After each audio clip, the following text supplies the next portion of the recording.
Il-Partit Nazzjonalista qatt mhu se jċedi jew jieqaf milli jikkritika l-korruzzjoni tal-Gvern Soċjalista. Hekk sostna l-kap tal-Partit Nazzjonalista Delija meta indirizza attività politika f'Ħalbalzan bit-tema flimkien għal pajjiżna.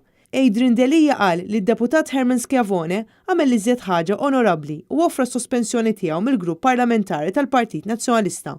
Huwa qal li Herman Schiavone għażel li fuq talba l-sala jissospendi lilu nnifsu u jissottometti ruħu għal bord ta' dixxilpina tal-partit. Naħseb dan ma jista' jkun xejn ħlif xhieda li ma bħala tal-mod kif jaġixxu il-parlamentari tal-Partit Nazzjonalista. Naħseb dan huwa l-iktar mod evidenti illi il-membri parlamentari tal-Partit Nazzjonalista jagħtu xhieda illi dawk illi jipritkaw dak li jgħidu iwettquh anka b'emilhom. Fuq in-naħa l-oħra għandna rapport internazzjonali u Ewropej li kkundannaw lill Gvern Soċjalista u jibqa' ma jsir xejn. Il-kap tal-Partit Nazzjonalista qal li rapport tal-Greco jikkundanna lill Gvern għal mod kif l-istituzzjonijiet huma maħtufa.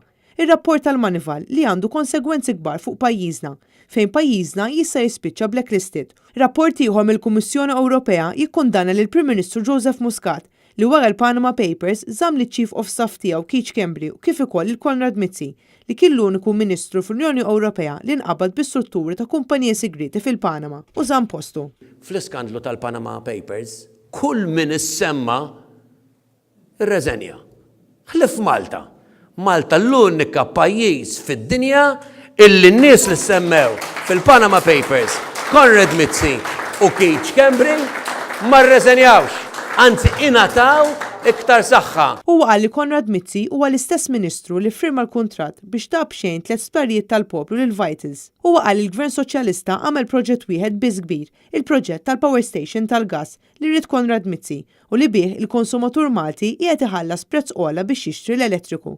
Delija qal li issa il-Ministru Konrad Mizzi ħabba li jrid ibiddel l-ajruport ta' Ħalluqa f'Gatwick meta dan huwa impossibbli għal bosta raġunijiet. Il-kap tal-Partit Nazzjonalista Delija qal li f'Mejju li ġej il-poplu għandu l-opportunità li jbiddel ir-rotta tal-Gvern Soċjalista u jibgħat messaġġ ċar lil Konrad Mizzi li pajjiżna ma jridx il-korruzzjoni.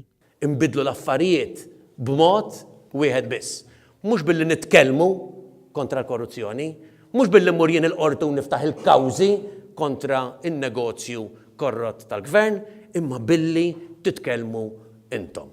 U intom għandkom mod wieħed biss li titkellmu. Bil-vot tagħkom 5 ġimgħat u nofs millum billi tagħtu il-verdett lill-Gvern illi żgur mhux se jibdel ir-rotta. L-attività kienet indirizzata wkoll mill-kandidat għall-elezzjonijiet tal-Parlament Ewropew Dione Borg. Huwa qal li l-ekonomija ta' kwantità li qed iħaddem il-Gvern minflok dik ta' kwalità qed wassal għal problemi kbar fit-tariffi tal-kiri tal-proprjetà u fil-pagi tal-ħaddiema Maltin. Tkellem ukoll is-Sindku ta' Ħalbalzan Ian Spiteri fejn elenka sensiela tal-proġetti li saru minn Kunsill Lokali Nazzjonalista f'dawn l-aħħar snin. Huwa sostna li kien sindku li dejjem ħadem ma' kulħadd mingħajr ma ħares lejn il-kulur politiku. Għalhekk il-politika għandha tkun waħda minn nies għan nies li trid tara l-umanità tal-bniedem u mhux biss il-vot.